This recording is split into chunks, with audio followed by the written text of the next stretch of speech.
정말 별의별 일이 다 일어나는구나. 그저 신기했었는데, 그땐 몰랐습니다.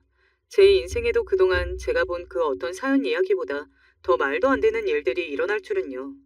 여러분, 혹시 인생에서 가장 행복한 순간을 떠올려 보신 적 있으신가요? 저는 이 경악스러운 사건들이 일어나기 바로 전이 제 인생에서 가장 행복했던 순간이었어요. 제가 사랑하는 남자친구와 결혼을 한 달 앞두고 있었기 때문에 정말 매일이 설렘으로 그리고 미래에 대한 기대감으로 가득 차 있었거든요. 그렇게 늘 계속 행복할 줄 알았는데 왜 신은 저에게 제가 가장 행복한 순간의 모든 것을 빼앗아갔는지 모르겠습니다. 물론 지금은 모든 폭풍이 지나가고 어느 정도 제가 안정을 찾은 상태예요. 하지만 지금의 제가 되기까지 얼마나 많은 수모와 고난을 견뎌야 했는지 아시나요? 자세한 내막을 들으시면 정말 깜짝 놀라실 거예요. 지금부터 평범한 직장인이었던 제가 유명한 회사의 대표가 되고 자상하기로 소문난 제 남편이 알고 보니 말도 안 되는 파렴치한 비밀을 숨기고 있었고 시어머니의 더러운 속마음까지 알게 되어 결국 파혼을 맞이하게 된 파란만장한 제 인생 이야기를 들려드리겠습니다.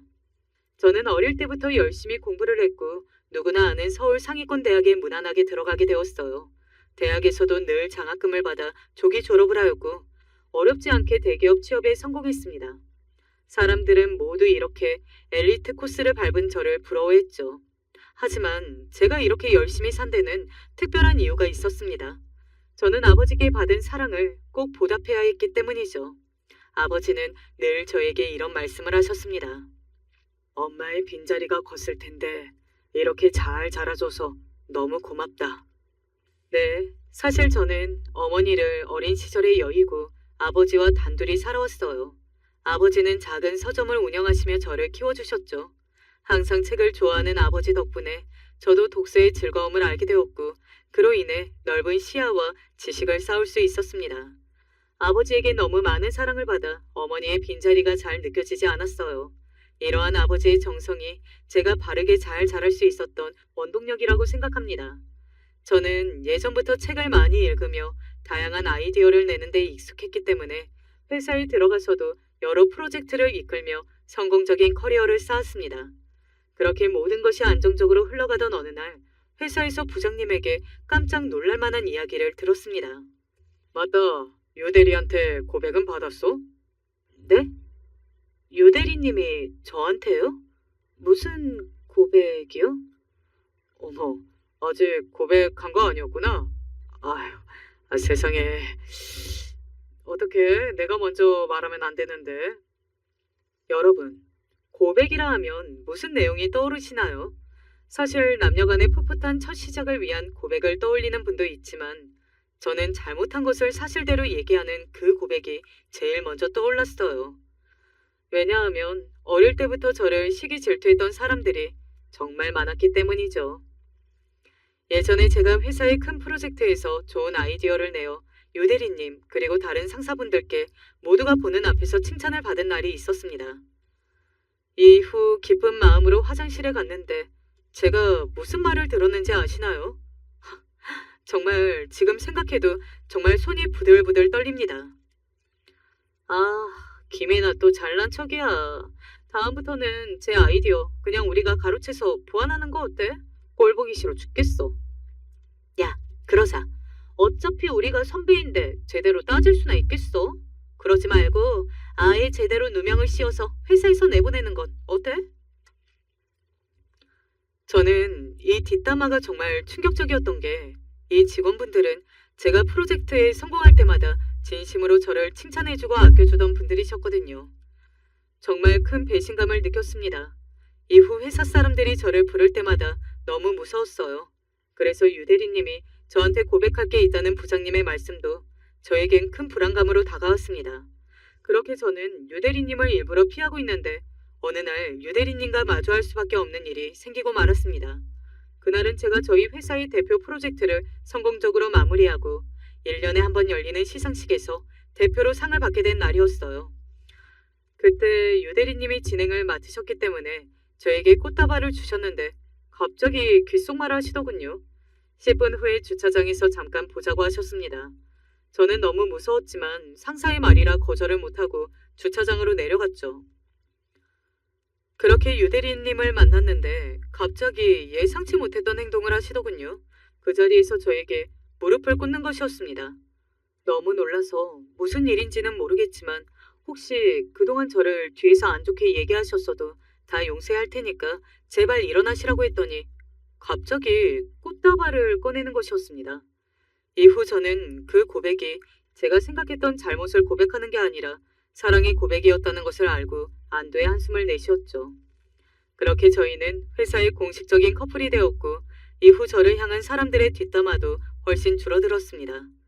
저는 그와 함께 미래에 대한 이야기를 자주 나누었고 자상하고 유머러스한 그의 모습에 점점 더 반해 일사천리로 결혼을 진행하게 되었습니다. 아버지께 결혼하고 싶다고 말씀드렸을 때도 아버지는 제 결혼을 누구보다도 기뻐하셨고 결혼 준비에도 정말 적극적으로 참여해 주셨어요. 어느 날은 아버지와 함께 웨딩 초대장을 고르러 갔는데 아버지가 다양한 디자인 중에서 주황색 꽃무늬가 있는 것을 추천해 주셨습니다. 제가 왜 이 꽃을 추천해 주셨냐고 묻자 갑자기 아버지가 이 꽃에 숨겨진 이야기를 하시면서 갑자기 주저앉기 시작하셨습니다.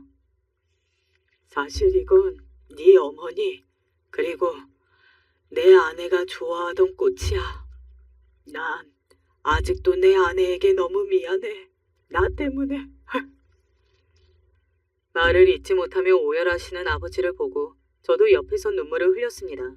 아버지는 어머니께 아직도 미안한 감정이 있으신 것 같으셨어요. 사실 저는 어머니가 어떻게 돌아가신지 아직도 모릅니다. 하지만 아버지가 너무 힘들어하시길래 늘 물어볼 수 없었어요. 아버지가 오열을 하시는 바람에 하시는 말씀이 잘 들리진 않았지만 계속해서 나 때문이라고 말씀하시는 것 같았습니다. 저는 그 순간 어머니의 죽음이 아버지의 어떤 일과 관련이 있을 수도 있겠다는 생각이 들었죠. 하지만 사실 어머니 일은 이미 오래전에 지나간 일인데 어쩌겠어요.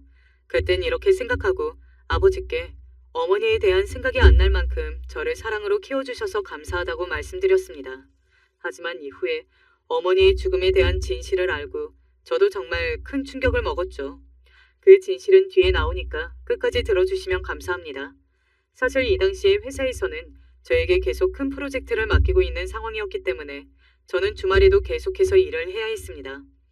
그래서 아버지와 빠르게 초대장을 고르는 것을 끝내야 했고 바로 회사에 들어가 보았죠.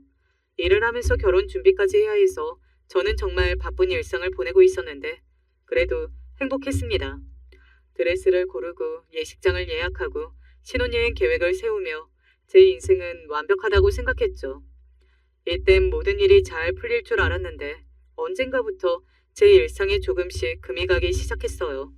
불길한 징조들이 하나둘씩 보이기 시작했죠.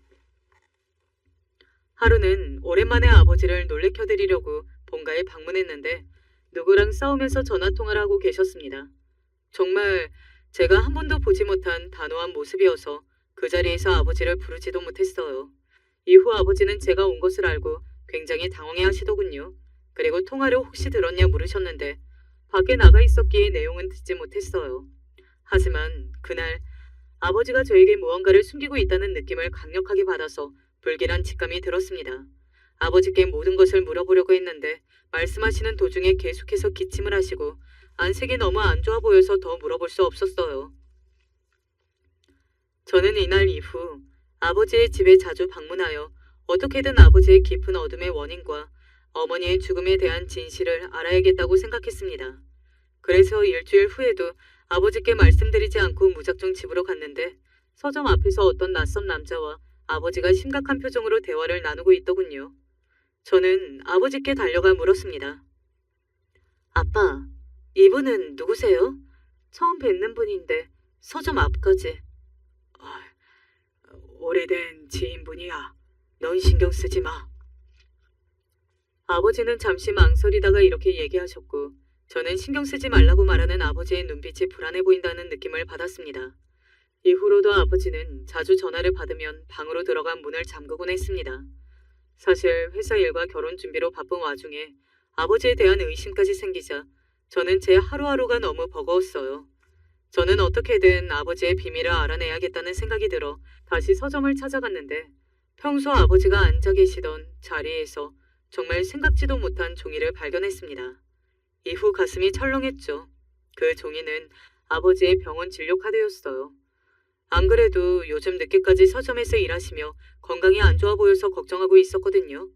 제가 종이를 열려하자 그 순간 아버지가 달려오셔서 종이를 빼앗았습니다. 뭐야, 딸. 요즘 연락도 없이 자주 오네. 이거 별거 아니야. 그냥 정기검진일 뿐이야. 확인해보니까 문제도 없었고. 딸, 일이랑 결혼 준비 때문에 바쁜데 아빠까지 신경 쓰지 마. 알았지? 아버지는 웃으면서 말씀하셨지만 왠지 저를 안심시키기 위해 거짓말을 하고 있는 것 같았습니다. 저는 큰 병이 있는 건 아닌지 마음이 무거워서 잠을 설쳤어요. 이후 새벽에 물을 먹으러 나왔는데 아버지 방불이 켜져 있었습니다. 가까이 다가가 보니 이번에도 누군가와 비밀스럽게 통화를 하고 있더군요. 그 순간 아버지가 금고에서 낯선 서류를 꺼내셨는데 거기에는 거액의 금액이 적힌 계약서와 기업 로고가 적혀 있었습니다.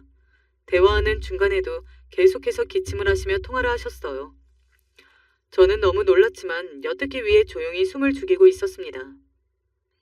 네, 그렇게 진행하시면 됩니다. 아무에게도 알리지 말고요. 저는 지금 당장 묻지 않으면 도저히 안 될 것 같다는 생각이 들어 의문이 들어 아버지께 달려갔습니다. 아버지, 기침을 너무 많이 하시는데 혹시 건강이 안 좋으세요? 그리고 갑자기 이 거액의 금액이 적힌 서류들은 뭔가요? 네? 대체 저한테 뭘 숨기고 계신 거예요? 언제부터 거기에 있었니? 아, 이건 네가 알 일이 아니다.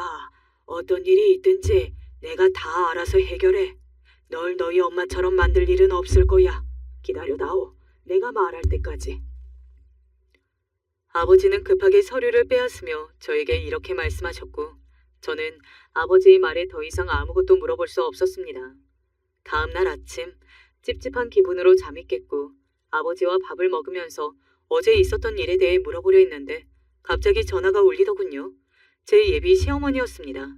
어머님은 제가 전화를 받자마자 오늘 당장 함께 저녁 식사를 하자고 하셨어요. 저는 바쁜 일이 있었지만 어머니의 명령을 거절할 수 없어 알겠다고 했습니다. 사실 처음 어머니께 인사드리러 갔을 때 어머님의 첫인상은 굉장히 활발하셨고 무엇보다 좀 개선적이셨어요. 그리고 명예와 위선이 그 무엇보다 중요한 사람이었죠.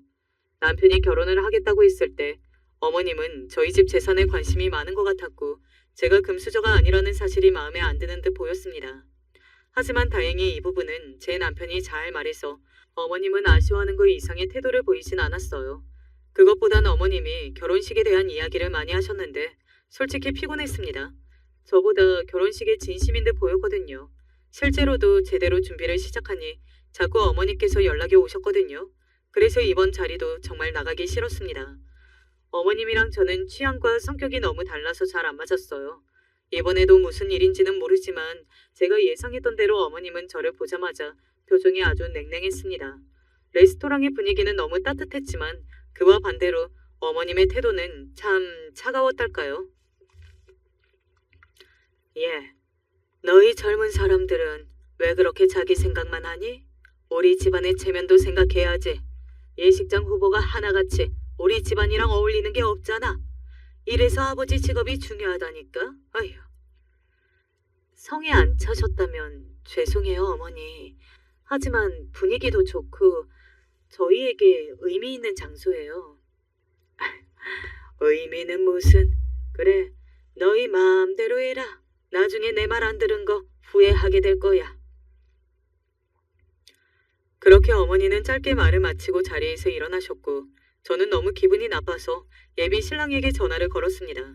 하지만 신랑은 제 이야기를 듣고도 원래 보이는 거에 예민하신 분이니까 그냥 잘 맞춰드려 라고 말하며 무관심한 태도를 보이더군요. 솔직히 좀 실망했습니다. 신랑이 중간 중재 역할을 못해주니 어머님은 이후에도 더 심하게 모든 부분을 간섭하셨어요.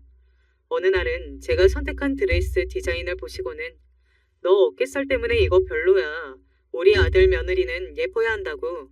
다 가려 그냥 이라며 저를 모욕하는 말을 하셨고 예식장도 결국 저희가 예약한 곳을 취소하고 어머님 마음대로 바꾸셨습니다.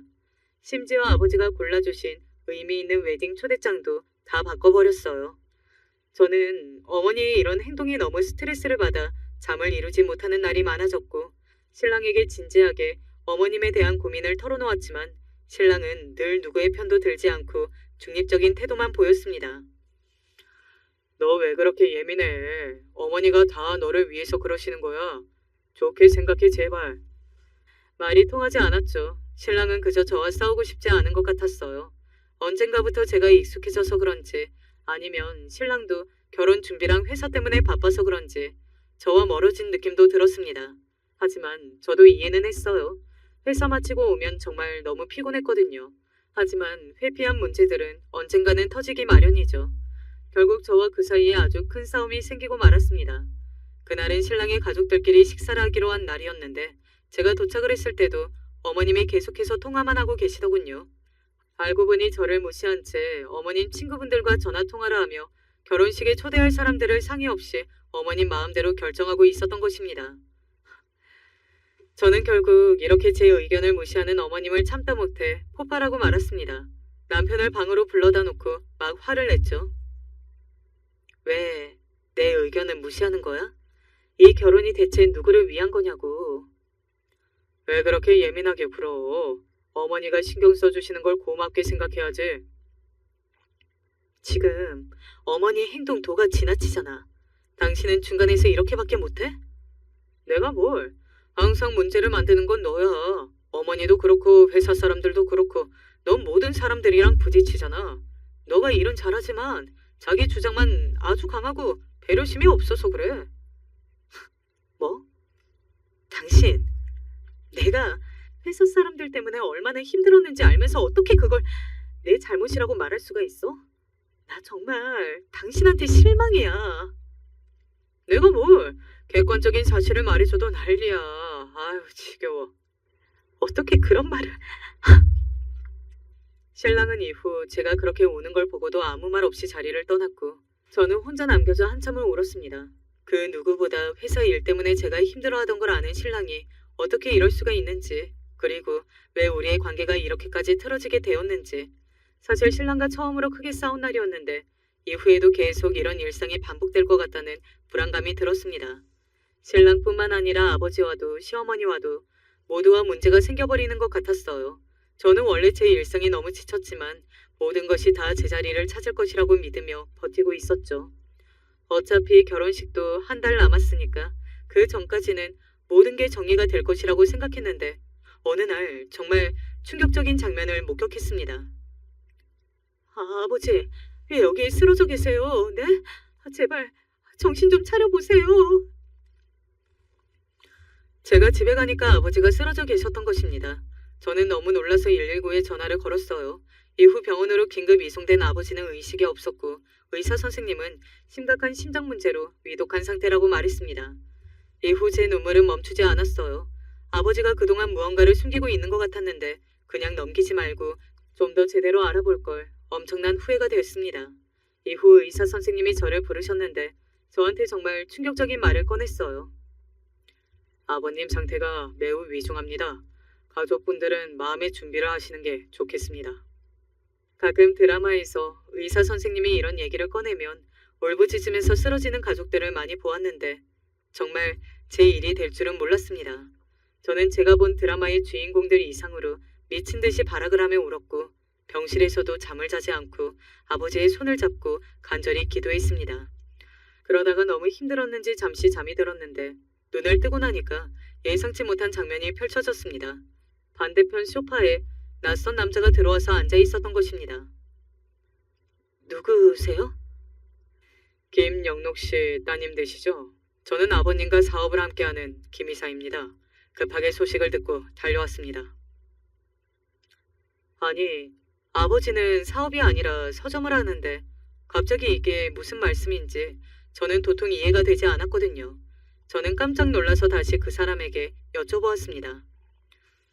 아버지가 사업을 하신다고요? 그게 대체 무슨 말씀이세요? 아버지는 서점을 하시는데. 아직 말씀 못 들으셨군요. 죄송합니다. 이후 김 이사는 서둘러 자리를 떠나버렸습니다. 저는 너무 당황스러워서 아버지가 깨어나시면 여쭤봐야겠다고 생각했죠. 이후 아버지의 옷을 개고 있는데 옷 주머니에서 작은 메모가 떨어졌습니다. 거기에는 이런 메모가 있었어요. 모든 것은 준비되었다. 내 딸에게 이제 진실을 전해야 한다. 저는 이 메모를 보고 너무 궁금해서 더 이상 참을 수 없었습니다. 이후 아버지가 숨기고 있는 비밀을 알아내기 위해 아버지 휴대폰을 확인하려 했는데 비밀번호가 걸려 있어서 어떤 단어도 찾을 수 없었어요. 그날 이후로 아버지는 깨어나지 못하셨고 저는 회사에서도 제대로 일에 집중하지 못하고 정말 힘든 나날을 보내고 있었습니다. 그러던 도중 갑자기 병원에서 전화가 걸려왔어요. 설마 아버지가 이대로 잘못되셨다는 연락은 아닐까 생각했었는데 다행히도 아버지가 깨어나셨다는 연락이었습니다. 이후 급하게 병실로 달려가 아버지의 손을 잡았죠. 아버지, 대체 무슨 일이에요? 왜 저에게 그동안 아무 말씀도 안 하신 거예요? 네? 미안하다. 딸아, 사실 너에게 말하지 못한 비밀이 있어. 이후 아버지가 저에게 한 말은 정말 충격적이었습니다. 아버지는 실제로 자신이 유명 투자기업의 창립자이며 예전에 어머니가 아버지 경쟁 기업의 모함으로 급하게 해외로 갈 준비를 하다가 따라오는 차들로 교통사고를 당하게 되었고 이후 트라우마가 생겨 늘 저를 보호하기 위해 신분을 숨겨왔다는 사실을 고백했습니다. 저는 너무 충격을 받아 아무 말도 할 수 없었죠. 아버지는 숨을 헐떡거리시며 마지막으로 저에게 이런 말씀을 남기셨습니다. 너를 위험에 빠뜨리고 싶지 않았어. 네가 나한테 가장 소중했기 때문에 늘 지키고 싶었단다. 하지만 앞으로는 내가 없을 테니 네가 모든 걸 알아야 할 것 같구나. 아버지, 제발 그런 약한 말씀하지 마세요. 저 아버지 없으면 못 살아요. 미안해. 이제 모든 것이 네 손에 달려있다. 그동안 잘 자라줘서 너무 고맙다. 회사 잘 부탁한다. 그리고 누군가 이해가 안 되는 말을 한다면 꼭 집안을 잘 살펴다오. 거기에 모든 답이 있을 거야. 아버지가 이 말을 마친 그 순간 정말 긴급한 상황이 벌어졌습니다. 아버지의 심장 모니터가 급격하게 울리기 시작했고 갑자기 의료진이 달려왔어요. 저는 병실 밖으로 밀려나며 절망 속에서 울부짖었죠. 밖에서 울면서 아버지를 기다리고 있었는데 그때 아버지의 오래된 친구라는 한 중년 남성분이 저에게 다가왔습니다. 그러고는 예상치 못한 물건을 저에게 건네주셨어요. 나는 이 회사를 함께 세운 최 회장이네. 자네 아버님께서 나에게 많은 것을 맡기셨지. 여기에 모든 진실과 앞으로 회사를 운영하는 데 필요한 정보가 담겨 있으니 잘 확인해 보게. 이 중년의 남성분은 제가 알 수 없는 말을 남기고 사라졌습니다. 사실 그때는 아버지가 위독하셔서 어떤 말도 귀에 들어오지 않았어요. 이후 저는 다시 한번 기적을 바랬지만 결국 제 아버지는 건강을 회복하지 못하고 그날 세상을 떠나셨습니다. 이날은 제 인생에서 가장 힘들고 슬픈 날이었죠. 사실 장례식을 치르는 내내 현실감이 없었어요. 저는 아버지가 아프시다는 것도 늘 몰랐으니까요. 멀리서 친척들과 친구들이 와서 저를 위로해 주었지만 마음의 빈자리는 채워지지 않았습니다. 저는 그렇게 정신을 못 차리고 울기만 했어요. 그런 제 옆에서 김 이사님과 남편 그리고 남편이 데리고 온 사촌 여동생분이 정말 저를 많이 도와주었습니다. 제가 아무것도 몰랐을 그 당시에는 그저 제 옆에 있어준 모든 사람들이 고맙기만 했어요. 사실 장례식장에 온 사람들을 보고 정말 놀랐습니다. 저는 아무에게도 부고 사실을 전하지 않았는데 정말 많은 사람들이 와서 아버지의 마지막을 함께 배웅해 주었거든요. 정장을 입은 기업인들, 정치인들까지 그들은 아버지의 사진 앞에서 깊은 존경을 표하며 묵념했습니다. 제가 TV에서 본 사람들도 있었기에 저는 그들이 아버지의 장례식장에 와주었다는 사실에 한 번 더 놀라며 아버지의 영향력을 실감하게 되었죠. 그리고 장례식 도중 제가 정말 예상하지 못한 손님이 왔습니다. 바로 아버지의 유산에 대해 알고 계신 변호사분이셨어요. 근처 카페에서 변호사님과 함께 아버지의 유산에 대한 이야기를 나누기 위해 잠시 나왔습니다. 사실 아버지가 유명 기업의 숨겨진 회장이라는 말을 들으니 그렇다면 재산이 대체 얼마나 있을까 궁금하기도 했어요. 그런데 변호사님이 하신 말씀이 정말 제 예상 밖이었습니다. 죄송하지만 아버지께서 남기신 재산은 없습니다. 네? 말도 안 돼요.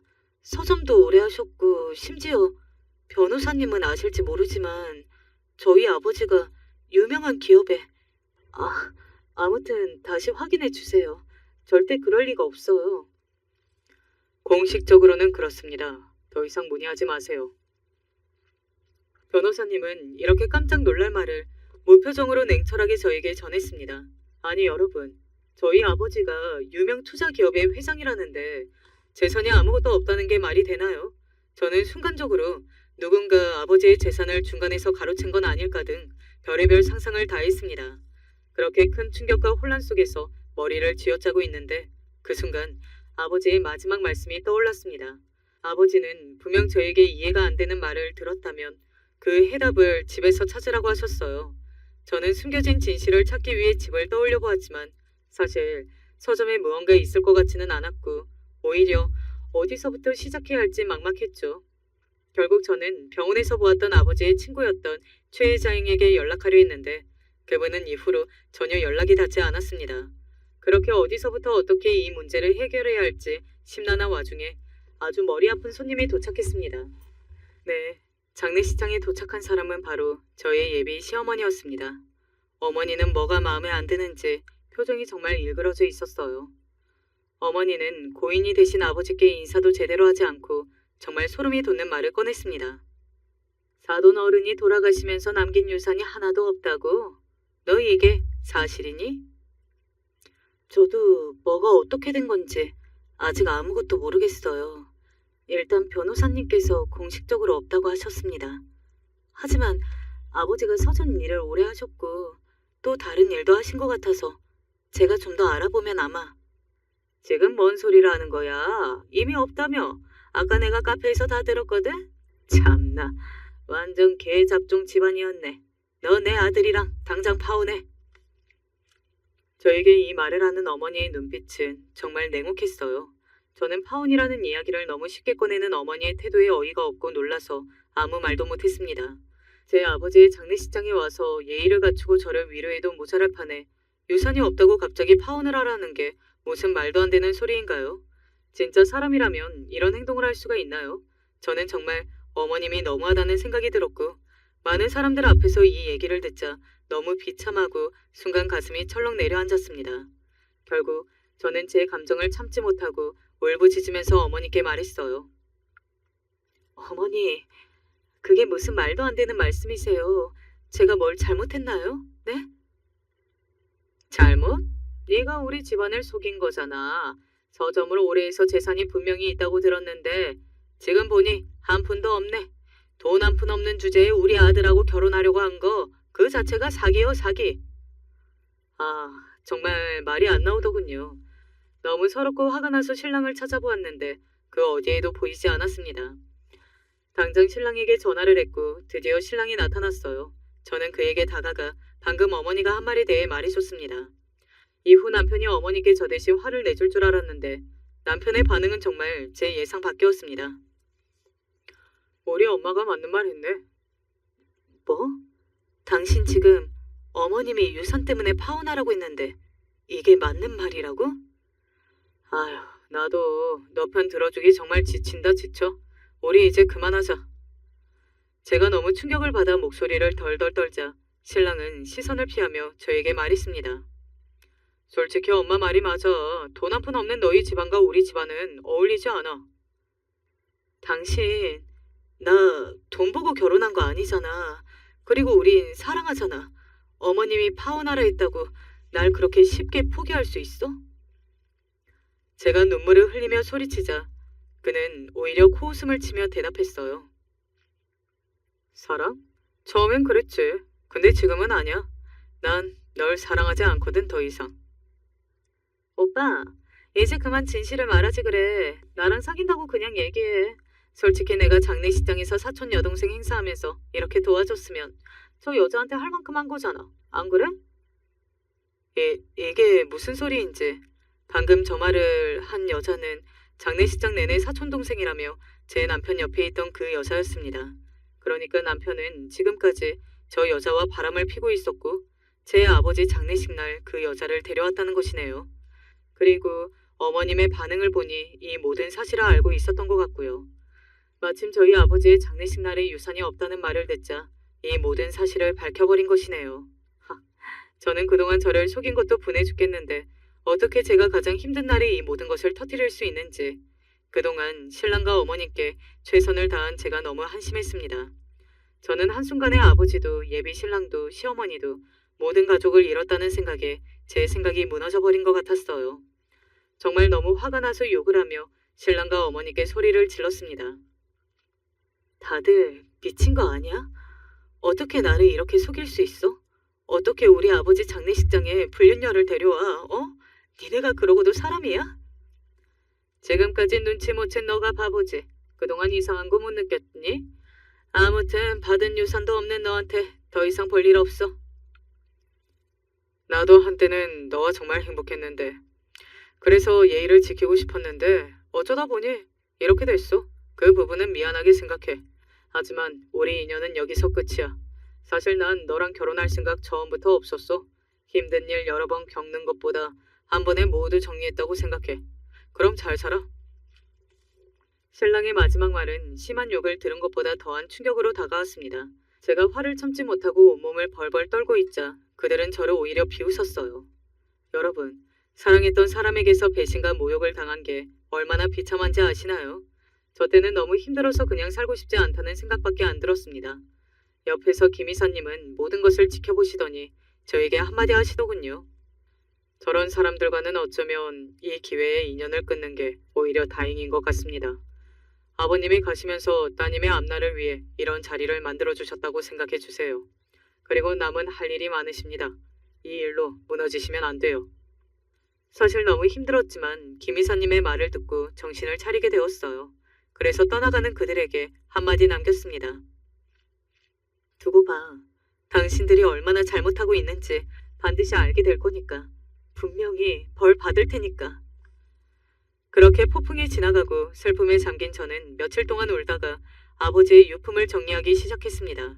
아버지의 방에 들어가니 어릴 적 추억이 떠올라 눈물이 앞을 가렸어요. 책장에 꽂혀있는 수많은 책들을 보니 아버지의 향기가 너무 그리웠습니다. 그러던 중 서랍 깊숙한 곳에서 갑자기 예상치 못한 물건을 발견했습니다. 바로 작은 열쇠와 손편지 한 장이었어요. 사랑하는 딸아, 이 열쇠를 발견했다면 넌 이제 회사의 주인이 될 수 있어. 저는 그 순간 아버지가 돌아가시기 전 집을 잘 살펴보라는 말이 다시 떠올랐고 이 열쇠가 저에게 마지막 비밀을 알려줄 수 있는 단서라는 생각이 들었습니다. 그래서 아버지의 방을 다시 한번 샅샅이 살펴보았죠. 그렇게 책장 뒤를 탐색하다가 벽을 보니 미세한 틈이 있더군요. 설마 하는 마음으로 그 틈을 파보았는데 그곳에는 숨겨진 작은 금고가 있었습니다. 떨리는 손으로 열쇠를 놓고 돌리자 금고가 열리며 빛이 새어나왔어요. 그 안에는 다양한 서류와 거액의 현금, 그리고 여러 개의 부동산 증서가 들어있었습니다. 서류들을 살펴보니 아버지가 유명한 투자회사의 실질적인 소유자였음을 다시 한번 알 수 있었어요. 이 서류들은 회사의 경영권을 행사할 수 있는 아주 중요한 서류였습니다. 와, 이 자료를 보며 한편으로는 왜 저는 이때까지 아무것도 눈치채지 못했을까 하는 생각이 들더군요. 그래서 과거 아버지의 행동들을 다시 떠올려 보았습니다. 그때는 몰랐지만 나름 복선이 있었더군요. 사실 아버지는 어릴 적부터 종종 늦은 밤까지 서재에서 일하시곤 했어요. 제가 아버지께 왜 이렇게 늦게까지 일하시냐고 물으면 아버지는 미소를 지으며 언젠가 네가 알게 될 거야 라고만 말씀하셨습니다. 지금 생각해보면 아버지는 밤에 계속 이 일을 처리하고 계셨던 것 같네요. 또 한 번은 제가 대학 진학을 고민할 때였어요. 경제적인 이유로 가고 싶은 대학을 포기하려 했지만 아버지는 그때 단호하게 이렇게 말씀하셨습니다. 절대 돈 걱정하지 말고 네가 원하는 것을 해라. 내가 다 책임질 테니. 다시 한번 말하지만 돈 걱정은 전혀 할 필요가 없어. 그때는 아버지가 그냥 저에게 든든함을 주고 싶어서 이 말을 한 줄 알았는데 지금 생각해보니 정말로 아버지는 여유가 있으신 거였어요. 이제 모든 퍼즐이 맞춰지네요. 이후 금고를 더 살펴보니 아버지의 일기장도 있었습니다. 거기에는 아버지의 고민과 저에 대한 사랑이 가득 담겨 있어서 눈물을 흘리지 않을 수 없었죠. 특히 딸이 행복하게 평범하게 살 수 있다면 나는 무엇이든 할 수 있다 라는 문장을 읽고 너무 가슴이 아팠습니다. 그동안 아버지가 저의 안전을 위해 신분과 재산을 숨기며 얼마나 힘드셨을까. 어머니를 잃은 그날에 대한 이야기도 상세히 적혀 있었는데 정말 너무 슬퍼서 끝까지 다 볼 수 없었습니다. 서류와 아버지의 편지를 보며 저는 아버지가 자산을 드러내지 않고도 회사를 잘 운영하며 여러 프로젝트를 통해 사회에 선한 영향력을 끼치고 있다는 것을 깨달았어요. 그리고 한편으로는 제가 이 많은 재산과 큰 기업의 유일한 상속자라는 사실이 정말 혼란스러웠습니다. 책임감도 느껴졌지만 동시에 두려움이 밀려왔죠. 이후 저는 제가 이 거대한 기업을 어떻게 이끌 수 있을까라는 생각에 잠을 이루지 못했습니다. 아버지의 뜻을 이어받아 회사를 지켜야 한다는 사명감과 함께 제가 과연 그럴 능력이 있는지 의문이 들었어요. 그래서 정말 오래 고민한 끝에 김 이사님께 전화를 드렸습니다. 그러자 김 이사님은 정말 예상치 못한 무거운 얘기를 꺼내시더군요. 김 이사님, 저는 이 모든 것을 감당할 수 없을 것 같습니다. 오래 고민해봤어요. 그냥 평범하게 살고 싶습니다. 전문 경영인을 찾아주세요. 죄송합니다. 대표님, 아버님께서는 따님이 이 회사를 이어받기를 간절히 바라셨습니다. 현재 몇몇 욕심 많은 임원들이 회사를 장악하려는 움직임을 보이고 있어요. 제 생각에 그들은 불법으로 사회에 악영향을 끼치는 프로젝트를 몰래 실행하고 있는 것 같습니다. 이대로 두시면 아버님의 노력이 물거품이 될 수 있어요. 저는 그 말을 듣고 정말 경악했습니다. 그러면서 아버지의 인생과 노력이 담긴 회사를 지키지 않으면 안 된다는 생각이 들었어요. 결국 저는 아버지가 그렇게 지키고자 했던 회사를 제가 물려받아 지키기로 하였습니다. 그렇게 저는 내일 바로 회사에 나가기로 했고 이후 제가 회사에 나가자 하루 사이에 감당하기 힘든 정말 많은 일들이 벌어졌죠. 우선 회사 내에서는 저를 반대하는 목소리가 많았습니다. 김 이사님이 말씀하셨던 불법으로 프로젝트를 진행하고 있는 듯한 못된 임원들은 첫 회의에서 대놓고 저에게 정말 경악스러운 말을 하기 시작했습니다. 경험도 없는 사람이 회사를 이끌 수 있겠소? 그래도 제 아버지처럼 얼굴 없는 회장은 아니네. 대신 실력이 없겠지. 이렇게 비꼬면서 자기들끼리 수군거리고 웃기 시작했습니다. 이후에도 몇몇 임원들은 저를 무시하며 중요한 회의에서 배제하려고 했죠. 저는 어떻게 이 직원들의 잘못을 밝히고 다른 임원들을 설득시켜야 하나 너무 고민이 되었습니다. 그렇게 머리를 쥐어 짜내고 있는 와중에 아주 익숙한 불청객이 찾아왔습니다. 바로 예비 시어머니와 신랑이었죠. 둘은 저를 보자마자 정말 어이없는 행동을 하더군요. 우선 갑자기 제 팔짱을 끼며 친한 척을 하기 시작했습니다. 어머, 그동안 잘 지냈니? 살이 왜 이렇게 빠졌어? 어? 안 그래도 소식 들었어. 사돈 어르신 회사를 너가 물려받았었는데 널 싫어하는 임원들이 많다고. 너가 힘들어할까봐 내가 조금이라도 힘이 되어주려고 이렇게 달려왔단다. 지금 뭐 하시는 거예요? 저 이 사람이랑 파혼한 사이예요. 이제 아무 사이도 아닌데 저한테 친한 척하지 마세요. 레나야, 내가 정말 미안해. 응? 사실 나 얼마 전에 경찰서 다녀왔어. 내 전 재산이 갑자기 하루아침에 없어진 거야. 어떻게 된 건가 경찰에 신고했더니 그 저번에 장인어른 장례식장에 내가 데리고 왔던 그 여자가 알고 보니 사기 전과가 8건이 넘는 범죄자였던 거야. 내가 그 꽃뱀의 사기 수법에 넘어간 거지. 내가 너무 어리석었어. 너가 언젠가부터 너무 당연했나 봐. 정말 미안해. 나도 정말 미안하다. 너희 집 형편이 마음에 들진 않았지만 그래도 넌 늘 똑똑하고 성실한 아이였는데 아들이 바람 피우는 걸 보고 내가 감싸주다 보니까 나도 정신을 못 차렸어. 정말 미안해. 응? 우리 다시 가족이 되자. 그래서 지금 이 회사도 같이 키워보는 거 어떠니? 저는 그들의 뻔뻔함이 정말 경악스러웠습니다. 그래서 처음에는 단호하게 거절했어요. 그러자 그들은 제 팔을 붙잡으며 끝까지 애원했죠. 하지만 저는 배신당했을 때가 계속 떠올라서 도저히 이 둘을 받아줄 수가 없었습니다. 이런 저희의 모습을 보셨는지 이후 김 이사님이 저에게 와서 기막힌 조언을 해주셨어요. 대표님, 그들을 이용해보면 어떨까요? 대표님이 그들의 제안을 받아들이는 척하면서 진짜 의도를 파악하는 것도 좋을 것 같습니다. 사실 제가 그들이 불법 일을 하고 있는 임원들과 접촉하고 있다는 소문을 들었어요. 대표님이 그들에게 더 좋은 조건을 주면 어쩌면 임원들이 진행하고 있는 불법 사업에 대한 정보를 그들을 통해서 손쉽게 얻을 수 있을지도 모르죠. 저는 김 이사님의 방법이 생각보다 괜찮을 수도 있다는 생각이 들었습니다. 그래서 다음날 바로 그들에게 연기를 하며 제안을 받아들였죠. 어머님, 어제 하신 말씀 오래 고민해봤는데 괜찮은 것 같아요. 두 분 다 반성도 많이 한 것 같고요. 저희 회사로 오세요. 지책을 드릴게요. 그리고 저의 오른손, 왼손이자 가족이 될 분들이니 고액의 연봉도 드릴게요. 그리고 저 결혼 준비도 다시 시작할게요. 대신 언제나 늘 제 편이 되어 주셔야 해요. 제가 그 어떤 사람들보다 더 많은 돈과 기회를 드릴 수 있으니 저에게 비밀은 없으셔야 합니다. 어머님은 제 말에 정말 기뻐하셨고 다음날 예비 신랑과 어머님이 회사에 왔습니다. 둘은 정말 제 말에 감동을 했는지 어이없게도 정말 열심히 회사 일을 하더군요. 그렇게 저는 둘을 이용할 기회를 엿보고 있었는데 어느 날 예상치 못한 사람이 제 자리에 찾아왔습니다. 그는 바로 회사의 한 이모님 박 부장이었습니다. 그 사람은 아버지가 회사를 세울 초창기 때부터 일해온 사람이었어서 믿을 만한 사람이라는 생각이 들었죠. 저는 그에게 갑자기 깜짝 놀랄 소식을 들었습니다. 대표님, 이 프로젝트 제안 드리고 싶습니다. 미래가 밝은 사업이고 자영업자들에게도 큰 이익을 가져다 줄 거예요.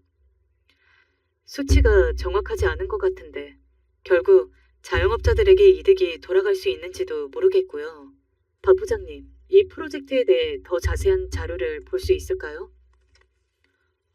지금 이 프로젝트에 관심이 있는 기업이 많아서 빠르게 결정하셔야 할 것 같은데 제가 일단 자료 보내드릴게요. 내일 오전 안으로 당장 답해 주셔야 합니다. 저는 박 부장님을 믿고 있었기 때문에 이 프로젝트에 대해 긍정적으로 생각하며 밤새 신중하게 자료를 검토하고 분석했습니다. 큰 문제는 없는 것 같아 결제를 하려고 하던 그 순간 갑자기 김 이사님이 새벽에 전화가 오셨습니다. 저에게 굉장히 다급한 목소리로 충격적인 말을 꺼내더군요. 대표님, 새벽에 연락드려서 죄송합니다. 사실 저도 불안해서 이 자료를 검토해보았는데 진행하면 안 될 것 같아요. 우선 제가 블랙리스트 보내드렸던 불법 프로젝트를 진행 중인 임원들이 모두 이 프로젝트와 관련이 있고 살펴보니 실질적 운영자는 박 부장의 가족입니다. 투자라는 면목하에 어려운 자영업자들을 끌어들여 사기를 치는 사업이 아닐까 생각합니다. 이 프로젝트를 진행하게 된다면 모든 이익은 자영업자와 회사 내부가 아니라 박 부장 그리고 저희가 싸워야 할 임원들에게 흘러가게 되겠죠. 저는 이야기를 듣자마자 정말 깜짝 놀랐고 참 사람이 무섭다는 생각을 했습니다. 그리고 김 이사님은 아버지가 저를 위해 보내주신 사람이 아닐까 생각했죠. 참 감사했습니다. 대체 아버지는 이렇게 자신을 배신하려는 움직임이 많은 회사에서 그동안 혼자 끙끙 앓으며 어떻게 버티셨을까요? 아버지가 대단하다는 생각이 들었습니다. 저는 다음날 박 부장을 만나 대화를 통해 모든 진실을 확인해야겠다고 결심했죠. 이후 박 부장이 있는 곳으로 갔는데 아무리 찾아봐도 사람이 없더군요. 혹시 무슨 일을 저지르고 있지 않을까 불안한 마음에 여기저기 둘러보고 있는데 평소 잘 쓰지 않는 회의실에서 박 부장의 목소리가 들려왔습니다. 그리고 이후에 나오는 대화는 정말 충격적이었어요. 문틈 사이로 들리는 목소리를 보니 예비 신랑과 시어머니 그리고 박 부장과 몇몇 임원들이 함께 있다는 것을 알게 됐죠. 이제 거의 다 됐어요. 제 며느리가 그 프로젝트에 투자하게만 만들면 우리의 계획은 완성되죠. 곧 큰 돈을 벌게 될 거예요. 다들 조금만 버티세요. 제 가족은 이미 모든 것을 준비해뒀어요. 우리만 서로 배신하지 않으면 실패는 없습니다. 이미 자영업자들 반은 넘어갔죠. 다들 입 조심하세요. 그럼 조금만 더 참으면 저희가 이 큰 회사를 차지하는 거네요. 제가 대리까지 달아봤지만 그 이상의 직급은 처음이라 참 기대되네요. 곧 저랑 결혼도 할 테니까 제가 해나의 회사 지분도 저한테 넘길 수 있도록 잘 얘기해 볼게요. 어느 정도 예상하고 있었지만 그들의 대화를 듣고 있으니 정말 심적으로 너무 힘들었습니다. 어떻게 이렇게 많은 사람들이 제 앞에서 착한 척 저를 위하는 척 연기를 하며 뒤에서는 회사를 빼앗고 저를 망하게 하려는 생각을 하는지 도저히 이해가 되지 않았어요. 결국 저는 김 이사님과 변호사를 찾아가 이 모든 상황을 상의했고 그들의 음모에 대한 증거를 수집하기로 하였습니다. 이후 회사 곳곳에서 그들의 통화 내용과 회의 녹음을 확보했고 화이트에커를 통해 그들의 방에 들어가 주고받은 문서들도 모았습니다. 또한 회사 내부의 몇몇 직원들과 협력하여 추가적인 증거도 모았죠. 그리고 결정적으로 어머님과 신랑을 이용했습니다. 저녁에 갑자기 회사에 나오라니 무슨 일이야? 어머니, 뒤에서 무슨 짓 하고 계신지 다 알아요. 제가 그동안 어머님과 정이 있으니까 마지막으로 경찰이 오기 전에 기회를 드리는 거예요. 그동안 주고받은 모든 자료 저한테 넘기세요. 그렇다면 어머님이랑 어머님 아들은 용서해 드릴게요. 봐봐, 내가 들킬 것 같다고 그랬잖아. 해나야 미안해. 너가 원하는 거 있으면 전부 다 넘길게. 대신 엄마랑 나는 살려줘. 진짜 다시는 너 배신 안 할게. 그렇게 저는 둘을 통해 결정적으로 찾고 있던 증거들까지 확보했고 모든 증거를 모은 저는 제가 아는 유명한 신문기자 친구였던 민지에게 연락했습니다. 그녀는 사회의 부조리를 폭로하는 기사로 유명했죠. 사실 경찰에 바로 신고할까도 생각했는데 안 그래도 회사에서 제 이미지가 안 좋았기 때문에 직접 임원들을 신고하기보다 경찰이 알아서 조사를 할 수 있도록 일부러 미디어의 화제성을 활용한 것이었죠. 제가 친구에게 이런 사정을 설명하자 친구는 철저한 취재와 함께 그들의 음모를 폭로하는 기사를 작성했고 그것은 곧 주요 언론 매체에 대서특필되었습니다. 녹음과 함께 신문 기사가 나오자 사회는 큰 충격에 빠졌고 포털 사이트의 상위권 기사는 저희 회사 내용으로 줄을 이뤘습니다. 대중들은 자영업자들을 이용해 불법적인 일을 저지르던 임원들의 부도덕한 행위를 강하게 비난했죠. 결국 이를 저지른 모든 사람들은 회사에서 해고되었습니다. 사실 제가 생각한 것 이상으로 예비 신랑과 시어머니가 이 음모에 크게 가담했기 때문에 결국 제가 아무리 손을 써도 이들은 처벌을 피하기 어려웠습니다. 둘은 저를 탓했지만 저도 해줄 수 있는 게 없었죠. 뿐만 아니라 이 일에 가담한 임원들은 경찰에 잡혀가며 서로를 탓하며 갈등을 일으켰습니다. 그들의 마지막 대화 내용은 정말 과간이었습니다. 이게 다 당신들 때문이야. 제대로 일 처리를 못했잖아, 거지 같은 것들. 지금 배신한 게 누군데 다 당신같이 머리 빈 여편네 때문에 망한 거라고? 거기 배 나온 대머리 아저씨, 우리 엄마한테 지금 뭐라고 했어요? 다 당신 계획에 허술해서 이렇게 된 거잖아요. 그들의 팀워크는 끝까지 엉망이었죠. 저를 괴롭히던 모든 사람들을 정리하고 나니 그나마 마음이 편했어요. 하지만 아직까지 안심할 수 있는 상황들은 아니었습니다. 제가 아버지의 기업을 제대로 이끌기 위해서는 제 능력을 더 증명해야 했죠. 저는 초기에는 경영에 어려움을 겪었지만 직원들과 소통하고 혁신적인 아이디어를 도입할 수 있는 시스템을 만들어 직원들의 의사를 투명하게 반영하여 회사의 매출을 지속적으로 증가시켰습니다. 또한 예전 회사에서 여러 아이디어를 냈던 경험을 살려 이번에도 피해를 입은 자영업자들을 돕기 위해 특별 지원 프로그램을 마련했죠. 그렇게 열심히 일을 하며 살던 중 한 비즈니스 행사에서 정말 예상치 못한 사람을 만나게 되었습니다. 바로 진심으로 저를 이해해주고 함께 성장할 수 있는 사람을 만나게 된 것이었어요. 아직 제 과거의 아픔이 다 사라진 것은 아니지만 그래도 일과 제 일상의 균형을 이루며 다시 새로운 제 삶을 찾아가 보려고 합니다.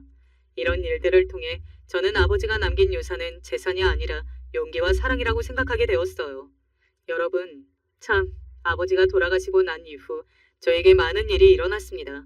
완벽하게 잘 맞춰지고 있는 줄 알았던 제 인생이 사실은 언제 지진이 나도 이상하지 않은 깨진 판이었던 것이죠. 어머님은 아버지의 장례식장에서 모욕적인 발언을 하며 갑작스럽게 파혼을 요구했고 신랑은 사촌 여동생이라면서 데리고 온 여자를 불륜녀라고 소개했죠. 엎친 데 덮친 격으로 너무 말도 안 되는 일이 한꺼번에 다 터지니까 그 당시에는 이게 현실이 아닌 꿈인가 싶더군요. 그뿐만이 아니었죠. 제가 그동안 서점을 운영하신 줄 알았던 아버지는 사실 유명 투자회사의 대표였고 어릴 때 돌아가신 아버지는 아버지를 모함하던 자들을 피하려다 교통사고가 났다고 들었습니다.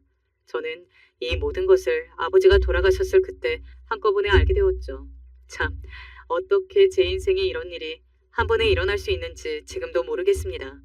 사실 이렇게 힘든 일이 있었는데도 모든 것을 극복하고 다시 일어설 수 있었던 것은 어떤 일이 있어도 제가 흔들리지 않고 포기하지 않게끔 아버지가 저를 정말 바르게 사랑으로 키워주셨기 때문인 것 같아요. 그리고 아버지가 정말 믿을 수 있는 사람이었던 김 이사님의 역할도 컸다고 생각합니다. 저는 이 일이 있고 나서 사연 유튜브에 나온 모든 일들이 누군가에게 일어날 수 있는 일이라는 생각이 들었어요. 정말 한 치 앞도 모르는 게 인생이니까요. 예전에는 왜 나한테만 이런 일이 일어나는 것일까 자책하고 괴로웠는데 지금은 전혀 그렇게 생각하지 않습니다. 이 일이 일어난 후 많은 것을 깨닫고 바꾸게 된 제 모습이 전 제법 마음에 들거든요. 여러분, 어차피 일어날 일은 아무리 걱정해도 일어나게 되어 있어요. 중요한 것은 그 일 이후에 이를 해결하고 그 경험으로 더 잘 살아가려는 우리의 의지와 태도이죠. 혹시 여러분들도 저처럼 갑자기 인생에서 말도 안 되는 여러 일들을 겪게 된다고 해도 저처럼 포기하지 마시고 끝까지 천천히 해결하며 꼭 여러분의 행복한 일상을 다시 찾으시길 바라겠습니다. 지금까지 제 이야기 들어주셔서 감사합니다. 안녕하세요. 사람마다 다 각자 자기 부모와의 연이 있지만 저는 조금 짧은 사람이에요. 그런데도 하늘이 저를 불쌍히 여겼는지 대신할 사람을 보내주셨는데 그 인연마저도 구슬프게 끝나게 되어 너무 마음이 아픕니다. 어렸을 적 엄마와 아빠는 일찍 헤어지셨고 저는 아빠 손에서 자라게 되었어요. 그리고 시간이 얼마 지나지 않아서 엄마는 병을 얻어 돌아가시게 되었답니다. 아직도 눈이 많이 내리던 그 마지막 날이 생생해요. 엄마, 우리 소원이, 여보, 우리 소원이 잘 부탁해. 당신 편안히 눈 감아. 소원인 내가 잘 키울게. 저희 아빠는 엄마에게 절 잘 키우겠다고 약속하셨고 전 엄마 곁에서 앙앙 울다가 엄마를 떠나보냈어요.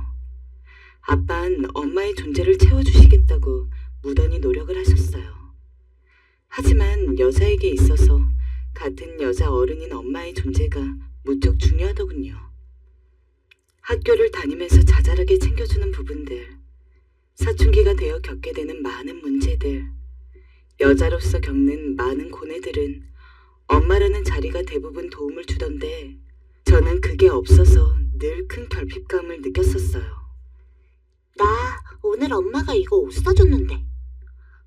정말 이쁘다. 나도 다음 주에 엄마랑 놀러 가야지. 아이들이 이런 말을 하면 어쩐지 전 소외감이 느껴졌고요. 그렇게 저는 늘상 엄마가 있던 아이들을 부러워하는 마음이 한켠에 있었고 성인이 되어 직장도 다니고 하던 중 한 인연을 만나게 되었습니다. 바로 지금의 남편인데요. 저희 아빠처럼 마냥 다정하고 잘해주던 사람이라 우리 집에서도 무척 마음에 들어있고 저 역시도 프로포즈를 받아들이게 되었어요. 당시 남편 집에 인사 갔을 때 저희 시어머니와의 첫 인사를 저는 아직도 기억하고 있어요. 엄마가 없이 자랐다는 사실을 무시하는 친구들도 있었고 이전에 만났던 남자친구네 집은 그걸 이유로 헤어짐을 공고하기도 했거든요. 그래서 그 어느 때보다 크게 긴장했고 아주 가슴을 졸여가면서 방문하게 되었어요. 모든 이야기를 다 전해들은 시어머니의 반응은 너무나 신선한 충격이었습니다. 그래, 아버님과 단둘이 살고 있다고? 매번 이런 식으로 시작되는 대화의 끝은 상처였기에 저는 조금도 긴장을 풀지 않고 굳은 얼굴로 답했어요. 네, 아빠가 저를 키워주셨어요. 그러자 어머니는 한참 뜸을 뒀다가 말씀하시는 게 아니겠어요? 그 말에 저도 모르게 그만 고개를 확 들어서 어머니의 눈을 쳐다보았어요. 아버님이 얼마나 고생이 많으셨겠어. 남자 몸으로 아이를 그리고 딸을 키운다는 건 쉬운 게 아니야. 그리고 아가 너도 많이 외로웠겠구나. 이리온, 자라면서 얼마나 마음고생이 심했니. 내가 그 심정을 잘 안단다. 저는 단 한 번도 이런 소리를 들어본 적이 없었어요. 늘 이쯤에서 엄마가 없는 게 내 잘못도 아닌데 늘 멸시하는 말, 엄마 없는 애는 어딘가 티가 난다는 말만 들으며 살아왔습니다. 하지만 시어머니는 다르셨고 그 뒤에 한 행동이 더 저를 놀라움에 빠지게 했습니다. 갑자기 저에게 두 팔을 벌리시더니 안아주시려고 하는 게 아니겠어요? 경직되어 있던 제가 움직이지를 못하자 어머니가 웃으며 다가오시더니 저를 꼭 안아주셨어요. 엄마에게 안겨본 게 언제인지도 기억이 안 나는데 어머니가 안아주시는 품은 정말 너무나 따스했습니다. 알고 보니 어머니도 어릴 적에 친정 어머님이 일찍 돌아가셔서 비슷한 아픔을 갖고 계시다고 들었습니다. 하지만 제 주변을 보면 그렇다고 해서 다 저희 어머니 같은 건 아니더라고요. 자기 아들만은 제대로 부모에게 잘한 배우자를 만들어주고 싶어하는 게 부모의 마음인데 말입니다. 그래서 더욱 반대가 극심한 경우가 많은데 어머니는 반대로 저를 완전히 끌어안아 주셨어요. 그날의 첫 만남은 이루 말할 수 없이 따스했고 저희 부부는 그렇게 결혼식을 순조롭게 올리게 되었어요. 신혼집을 어머님 댁 근처에 얻게 되었는데 사실 처음엔 좀 반대였어요. 신혼집을 시어머니 댁 근처에? 여보, 미안한데 난 불편해. 아무리 어머니가 좋으신 분이라고 해도 가까이서 살면 불편한 일만 가득 생길 것 같아. 다시 생각해주면 안 되겠어? 내 직장도 이 근처라서 난 여기가 편할 것 같은데. 그리고 당신 봐서 알잖아. 우리 엄마 며느리 시댁살이 시키실 분 아닌 거. 내가 장담해. 형네도 이 근처 사는데 엄마 집 왔다 갔다 하지 않아. 당신이랑 나는 입장은 다르지. 알겠어. 일단 생각은 해볼게. 그러다 결국 남편 설득에 넘어가 신혼집을 그 근처에 얻게 되었고 한 달 후 저는 제가 했던 말이 얼마나 바보 같은 생각이었는지 깨닫게 되었어요. 어머님 가끔 놀러가도 늘 저희에게 음식을 만들어주시며 다정하게 대해주셨고 특유의 온화함으로 분위기를 편안하게 해주셨어요. 저희에게 오라는 그 어떤 압박도 강요도 없으셨어요. 그러다 보니 오히려 제가 어머님과 시간 보내는 게 좋아 2, 3일에 한 번씩은 꼭 시댁에 놀러가서 만나게 식사도 하고 좋은 시간을 보냈어요. 우리 말고도 서울에 계신 작은 아주버님이나 해외에 계신 아주버님도 있지만 다들 거리가 있다 보니 어머니께 자주 들려보지 못했는데요. 막내인 저희 부부가 가까이 있으니 자주 왔다 갔다 했고 그마저도 정말 제가 어머니를 너무 좋아해서 들리게 되었던 거예요. 애들아, 니들이 자주 와서 좋긴 하다만 혹시나 내 생각해서 그러는 거라면 안 그래도 된다. 나 혼자서도 잘 지내. 어머님, 말도 안 돼요. 제가 좋아서 오는 거예요. 어머님 해주시는 김치찌개도 맛나고 국수도 맛있어서요. 그러니 그런 생각은 하지 마세요. 그럼 다행이구나. 아 맞다 아가야. 저번에 내 친구가 뮤지컬 표를 하나 줬는데 나는 볼 일이 없단다. 친구랑 같이 보렴. 어느 날은 시어머니가 걱정이 되셨는지 제게 저리 물으셨지만 저 질문에 전 단호하게 대답할 수 있었습니다. 제가 좋아서 오는 것이라고요.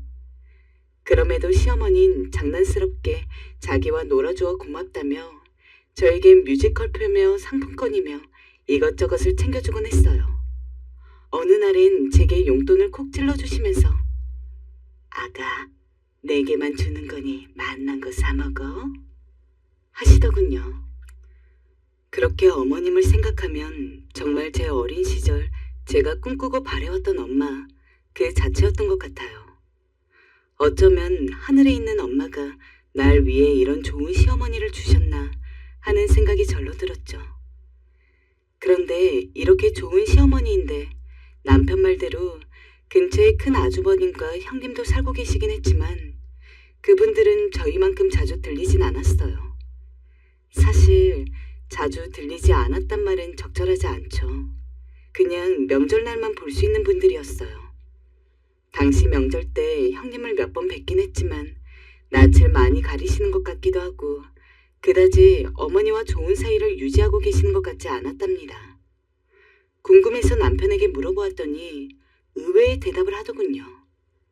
근데 어쩐지 형님은 어머니랑 사이가 좋아 보이진 않으셔. 혹시 내가 모르는 무슨 일이 있었던 거야? 엄마는 당신과 나처럼 살갑고 이야기 많은 걸 좋아하니까 아마 성격 차이인 것 같아. 엄마도 굳이 서로 맞출 필요 없다고 하시니까 형님도 자주 오지는 않는 것 같아. 아, 그렇구나. 그런 이야기를 들으니 달리 할 말이 없더라고요. 새삼참 우리 어머니는 이 또래 시어머니들답지 않다고 생각이 들기도 했어요. 좀 더 표독스럽고 자기 주장대로 하시는 분들이라면 그런 거와 상관없이 며느리를 수시로 불러드릴 수도 있는데 말이에요. 그저 성격 차이니 너네들 편한 대로 하라고 하셨다니 참으로 우리 시어머니다운 모습이었습니다. 거기다 형님 성격은 제가 봐도 특이했어요. 사실 좋게 말해 특이한 거고요. 까칠하고 예민하고 무례한 성격이 주변 사람들을 불편하게 하곤 했죠. 저 형님, 이번에 어머니랑 김장김치를 좀 해서요. 갖다 드리고 싶은데 언제 시간 되세요? 하고 물으면 요즘은 바빠서 나중에 내가 가지러 가던가 할게. 하고 전화를 툭 끊어버리셨어요. 거기다 뭐든 자기식으로 꼬아 생각하는 부분도 있었어요. 형님, 죄송한데 이번 명절날 평소보다 조금 일찍 오실 수 있으세요? 해외에 있는 아주버님이 오신다 해서 음식 준비할 게 많아질 것 같아서요. 내가 언제는 뭐 일찍 안 왔나? 새삼스레 왜 평소보다라는 단어를 붙이는 거야? 네? 아니, 제 말은 그게 아니고요. 뭔가 오해가 있으신 것 같은데. 동서는 사람이 순하고 착해 보이는데 말을 할 땐 무슨 6살 애처럼 가리지 못하는 게 있는 것 같아. 앞으로 말할 땐 좀 신중하게 해줬으면 좋겠어. 아무리 그래도 내가 윗사람이긴 하잖아. 솔직히 그 예민함과 무례함이 지나쳐 기분이 나쁠 지경이었습니다. 도저히 제 머리 구조상으론 이해하기 힘든 분이었죠. 자격지심도 정도 것이지. 솔직히 형님 성격이 저러니 시어머니가 형님을 부르지 않는 것도 충분히 납득이 되었어요. 저야 형님이 없으면 더 좋았고요. 하지만 그러던 중 남편 회사가 서울 쪽으로 발령이 나게 되었고 결국 저희도 이사를 가게 되었어요. 시어머니와 멀어지게 된다니 저희 친정아빠와 헤어지는 것과 비슷하게 마음이 무거웠던 것 같습니다. 그만큼 정도 많이 들었고 진짜 딸과 엄마처럼 깊이 있는 시간들을 보내서 너무 좋았거든요. 어머님, 너무 아쉬워요. 저 이제 누구랑 영화 보고 밥 먹고 수다 떨어야 해요? 전 어머님이랑 옷 살 때가 제일 좋았는데. 아이고, 우리 서원이 말도 이쁘게 해라. 걱정하지 말아라, 아가. 전화하면 되지. 내가 자주 하마. 정말이죠, 어머니? 그럼 서울 가서도 몸 잘 챙기고 감기 걸리지 말고 차 조심하고 그래야 한다. 알겠지? 전 정말로 헤어지는 게 아쉬워서 서울에 올라가서는 정말 매일같이 전화를 드렸어요. 조만간 또 뵈러 내려가야겠다고 마음을 먹고 있던 차에 전혀 예상치도 못한 일이 일어났어요. 이상하게 어머니가 전화를 받지 않으신 것이었어요.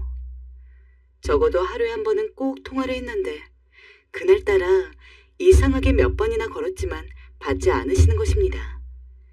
그래서 너무 당황해서 근처에 있는 형님께 전화를 했어요. 그런데 혼자 사는 어르신이 연락이 안 되면 걱정되는 게 당연한 게 아닌가요? 형님 반응은 이상했어요. 동서, 내가 가볼게. 근데 잠깐 전화 안 된 거 가지고 너무 예민하게 구는 거 아니야? 이번엔 내가 가보는데 다음엔 동서가 직접 내려와서 확인해줬으면 좋겠어. 나도 사실은 지금 일이 좀 있는데 억지로 시간을 뺏어 가는 거라서 말이야. 말이 너무 차갑게 느껴져서 좀 움찔하고 불쾌하기도 했지만 어쩌면 바쁜 일상을 살고 있는 형님은 당연히 그럴 수도 있겠다 싶어서 일단은 연락을 기다렸어요. 그리고 30여 분이 안 되어 전화가 걸려왔는데 그 길로 저는 곧바로 달려가게 되었습니다. 아, 동서, 어머니 쓰러지셨어. 얼른 내려와야 될 것 같아.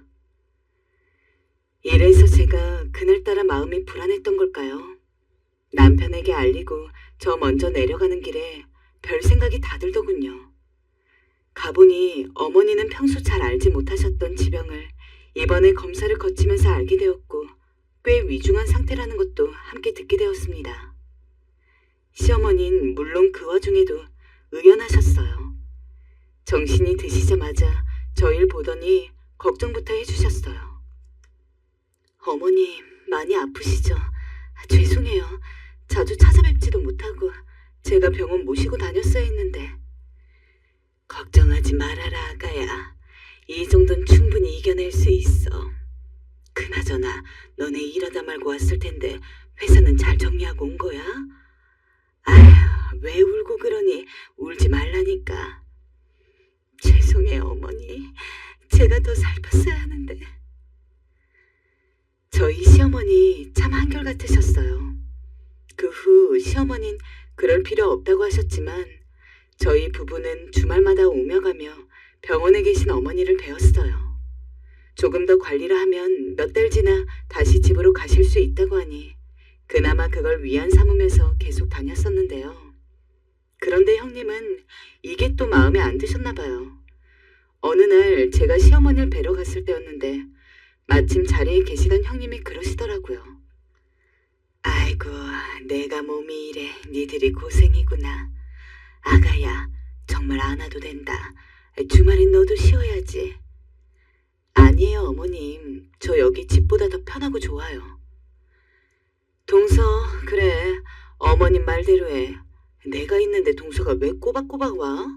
내가 어머님 잘 못 보살펴드릴까봐 그래? 걱정이 지나친 거 아니야? 네? 아니요, 그게 아니라. 안 와도 돼, 굳이. 다분히 공격적인 말투에 당황스럽긴 했지만 그래도 어머니 보는 건 포기할 수 없었기에 어머니 보고 싶어서 오는 거라 설명드렸고 결국 형님 눈치 받아가며 꾸역꾸역 병원으로 갔어요. 그렇게 1년이 다 되어가는 시간 동안 어머니는 겨우겨우 자리를 잡아가셨고 집으로 돌아가실 수 있게 되었어요. 하지만 그때부터가 문제였어요. 저희가 될 수 있으면 다시 어머니 댁으로 내려오고 싶었지만 남편 회사 문제로 수년간은 계속 서울에 있어야 했기 때문이에요.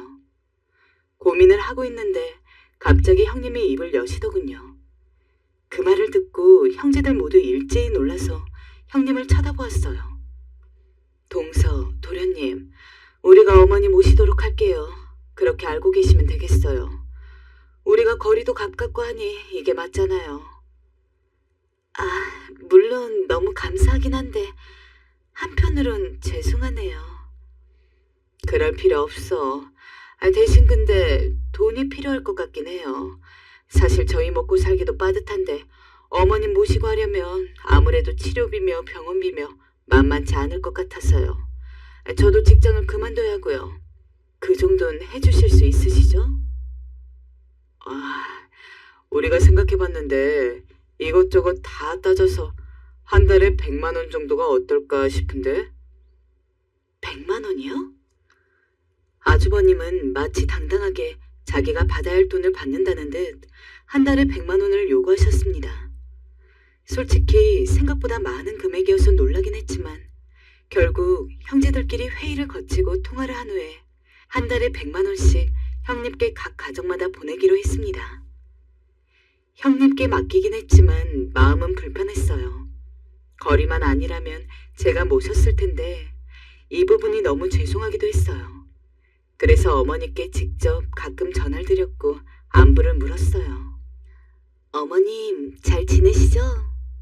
그럼 아가, 형님이랑 오늘은 뭐 하셨어요?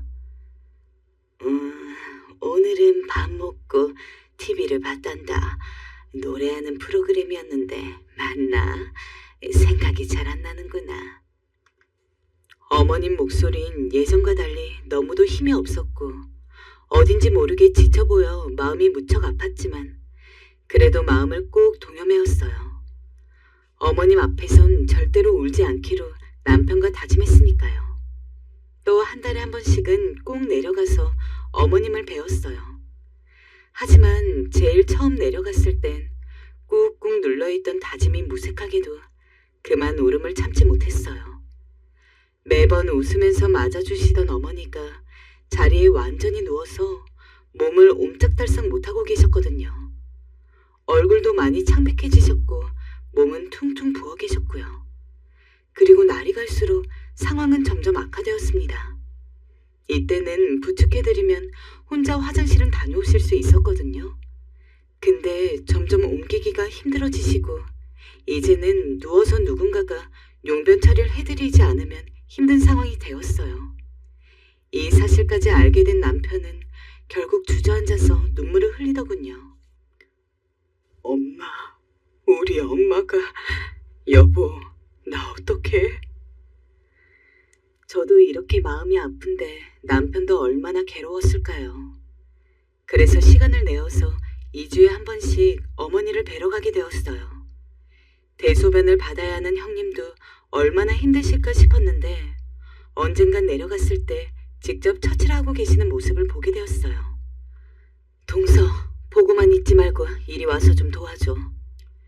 얼른 들어가서 저도 도와드리고 용변 상태가 좋지 않고 몸도 엉망이 되신 어머니를 둘이서 같이 시켜드렸어요.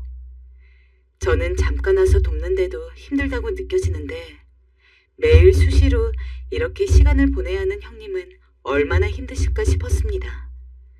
그런데 어머니가 용변 처리를 잘 하실 수 없게 되어서 그런지 방에서 냄새가 너무 많이 나고 이불에선 오줌 찌든 내가 나고 환기도 잘 안 되더라고요.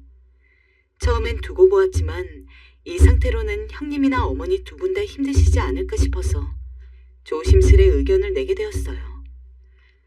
형님, 어머니 모시느라 너무 힘드실 것 같은데 혼자 용변 보시기도 힘드시고 차라리 간병인을 부르거나 요양원으로 모시는 게 어떨까요? 제가 오는 길에 알아본 곳이 있어요. 남편도 얼굴을 양손으로 꽉 부여잡고 아무 말도 하지 않은 채 제 옆에 가만히 있었어요. 둘이 어렵게 낸 의견이었거든요. 그런데 이후로 돌아온 형님의 답변은 너무나 당황스러웠습니다. 마치 가만히 있다가 뺨 맞은 마냥 얼마나 온몸이 얼얼하고 떨리던지요.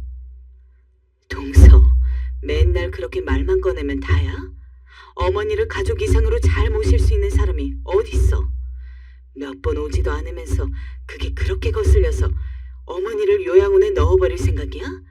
자기 참 못됐구나. 네? 아니에요, 형님. 절대 그런 의미로 말한 게 아니에요. 제 말은 형님이 너무 힘드신 것 같아서요. 또 차라리 전문적인 보호를 받을 수 있는 곳에 가시면 어머님께서도 좋지 않을까 하고요. 그래서 말씀드린 거예요. 오해하지 말아주세요. 그러자 형님은 팔짱을 끼고 저를 날카롭게 노려보시더군요. 이윽고 이으시는 말에 제 남편까지 놀라서 사색이 되었죠. 자꾸 그렇게 거슬리게 지적할 거면 오지 않았으면 좋겠어. 매주 사람 들락날락거리는 거 어머니도 나도 너무 불편해. 자기들이야 이렇게 남의 집 드나들듯 방문하는 거지만 우리는 어머님 돌보느랴 손님 맞이하느라 허리가 휜다고. 아주버님도 아시겠죠? 앞으로는 전화만 하고 그만 오세요. 너무 놀라서 일단 흘끔 큰 아주버님을 보았지만 아주버님은 형님과 같은 의견이신 건지 뭔지 등을 돌린 채 아무 말씀이 없으시더군요. 좀 더 자주 찾아뵙고 싶었지만 그날 형님의 날카로운 반응에 저와 남편은 어쩌다 가끔 가는 수밖에 없었고 전화를 드리기도 민망했습니다. 다른 형제분들도 비슷한 내용을 듣게 되었던 건지 외려 저희에게 전화해서 어머니의 근황을 묻는 게 아니겠어요. 이럴 수도 없고 저럴 수도 없으니 참 답답하더라고요. 그러던 차에 정말 믿고 싶지 않은 가슴을 치면서 후회만 며칠 밤을 하며 보내게 되는 일이 발생하고 말았습니다. 그날따라 웬일로 형님에게 전화가 걸려온 거예요. 마지막 다녀간 뒤로 6개월 가까이 눈치가 보여 잘 가지도 못하고 있는데 전화가 왔는데 결코 형님 쪽에서 먼저 전화를 걸어올 일이 없기에 설마 하는 마음이었습니다. 네, 형님, 무슨 일이시죠? 동서, 어머니 돌아가셨어. 얼른 내려와야 할 것 같아. 다소 덤덤하게 감정을 억누르고 전하시는 형님의 말씀에 저는 그대로 털썩 주저앉았습니다. 대답도 제대로 못한 채 전화를 끊고 울면서 남편에게 알렸고 가뜩이나 한창 힘들어하던 남편은 넋을 놓고 중심을 잡지 못하더군요. 아버님이 돌아가신 뒤 오래도록 어머니와 같이 살았던 막내였기에 아마 더 힘들지 않았을까 싶었습니다. 그렇게 저희는 분주하게 내려갔고 각 지역에서 다른 형제분들도 오셨어요. 병원에서 돌아와 형님 댁에서 머무셨던 5년여간 아무리 그래도 좀 더 자주 갔어야 했는데 마지막에 그렇게 망설이고 고민만 하지 말고 그냥 자주 왔어야 했나 싶어 억장이 무너지는 것 같았습니다. 또 괜히 형님에게만 모든 부담을 지우고 힘들게 해드렸던 것 같아서 어머니와 둘 다 너무 고생스러웠겠다 싶었어요. 아니나 다를까 형님도 많이 지쳐 보이시고 장례식에서 배웠을 때에도 몇 마디 없이 일만 하시는 모습을 보니까 마음이 무척 무겁더군요. 그런데 그날 일이 일어났습니다. 장례식장에서 형님을 도우면서 일을 보고 있는데 낯이 익은 분들이 조문을 오셨더라고요. 옆집에 사시는 어머니 지인 아주머니들이 오신 겁니다. 저희 손을 잡고 다들 위로해 주시는데 무척 슬펐어요. 아이고, 이보다 더 오래 잘 사시는 분들도 있는데 아이고 어떡해 하면서 같이 슬퍼해 주셔서 참 마음이 아프더라고요. 저는 일단 와주신 아주머님들에게 떡을 갖다 드리면서 감사하다는 말씀을 전했습니다. 그런데 그중 한 분이 절 보더니 뾰족한 표정으로 한마디를 툭 내뱉으셨는데요. 그 말이 너무 강하게 제 뒤통수를 치는 듯 했습니다. 솔직히 그렇게 빨리 안 가실 수 있겠어? 노인네를 그렇게 집에 방치하고 저들끼리 놀러 다니고 말이야. 아휴. 네? 아주머님, 그게 무슨 말씀이세요? 제 반응에 이분들은 서로 얼굴을 곤란하게 쳐다보시다가 형님 쪽을 한번 보시더니 난감해 하시는 거예요. 아휴, 내가 별말을 다 했네. 우리는 그만 갈게요. 그래, 왜 그런 말을 해가지고. 아니야, 신경 쓰지 말아요. 저기요. 그러면서 다른 아주머니들도 빠르게 얼른 신발을 챙겨 신고 나가시는 게 아니겠어요? 아무리 생각해도 너무 쎄한 말이었고 그냥 넘길 수 있는 수준의 말이 아니었어요. 남편에게 상의해보려다가 만약 확실한 게 아니라면 이 힘든 날 서로 더 괴로워질 수 있으니 일단은 참는 수밖에 없었습니다. 장례식을 그렇게 마치고 저는 허둥지둥 그중 안면이 있는 옆집 아주머니 댁에 찾아갔어요. 아주머니는 저를 보자마자 당황해 하시더니 할 말이 없다고 하시더라고요. 아주머니, 그날 하신 말씀이 뭐예요? 제발 좀 알려주세요. 저희 어머니에 대해 뭐 아시는 거 있으시잖아요. 저희 남편도 요 며칠을 계속 정신을 못 차리고 있어요. 자식이라고 생각하고 무슨 일인지 자세히 좀 말해주세요. 이렇게 부탁드릴게요. 자식 이야기가 나와서 그런지 아주머님도 눈을 질끈 감으시더니 결국 입을 여시더라고요. 근데 그 내용은 듣는 내내 너무 충격이어서 저는 움직일 수가 없었고 다리에 쥐가 날 지경이었어요. 내가 별소리를 다 해가지고 근데 할 얘긴 또 해야지. 이 동네에 모르는 사람 없을걸? 그대 큰며느리 성격 보통 아닌 거 어쩜 그 집 할머니 누워있는 동안 집에 아픈 사람 없는 것처럼 맨날 놀러 다니는지 몰라. 집을 며칠씩 비우는 것 같은 게 불이 계속 꺼져 있더라고. 사람 기초도 없고 말이야. 밥이나 제대로 줬는지 모르겠어. 강아지를 키워도 그렇게는 안 하고 다닐 거 아니야. 네? 생각해보니 거동도 못하고 누워 계실 만한 어머니를 형님네가 설사 어디 급해서 간다고 할지언정 누구에게 모셔다 드릴 수도 없는 상황이었어요. 게다가 집에 불이 꺼져 있었다뇨. 차라리 형제들 중 누구라도 불러서 대신 봐주라고 할 것이지. 믿고 싶지 않았지만 갈수록 왠지 납득이 가는 상황으로 이어져 가는지라 너무 마음이 아프더군요. 그리고 뒤이어 들은 내용은 정말 가슴을 찢다 못해 소금을 붓는 것 같았어요. 노인네가 힘든데도 아들네 부부한테 말도 못하는 것 같고 요 몇 년 전에 같이 휠체어 타고 나온 걸 한번 봤는데 큰며느리가 어찌나 할머니한테 성질을 내는지 말이야. 소변을 지리신 것 같은데 동네 떠나가라 고래고래 소리를 질러대더라고. 아주 듣는 내가 다 민망해서 그만하라고 말렸다니까. 근데 그랬더니 글쎄 나한테 남의 집 일에 신경 끄라고 버럭버럭 소리를 지르고 아무리 세상이 변했다 하더라도 자기 시부모를 아이고. 그때부턴 눈물이 줄줄 흘러나왔습니다. 믿을 수도 없었고 믿기지도 않았지만 번갈아가며 스쳐 지나가는 어머님의 얼굴이 저를 기어이 무너지게 만들었습니다. 그리고 전번날에 말이야. 내가 이걸 말해야 하나 말아야 하나 잘 모르겠는데 그 큰며느리가 할머니 뺨을 치는 걸 봤어. 할머니가 용변을 못 가리니까 화가 났는지 소리를 지르다가 글쎄 손을 올리더라고. 그것도 골목길에서 말이야. 쓰레기 버리다가 그 광경을 보고 어찌나 놀랬는지 아직도 그 일만 생각하면 심장이 벌렁거리네. 어머니, 우리 어머니.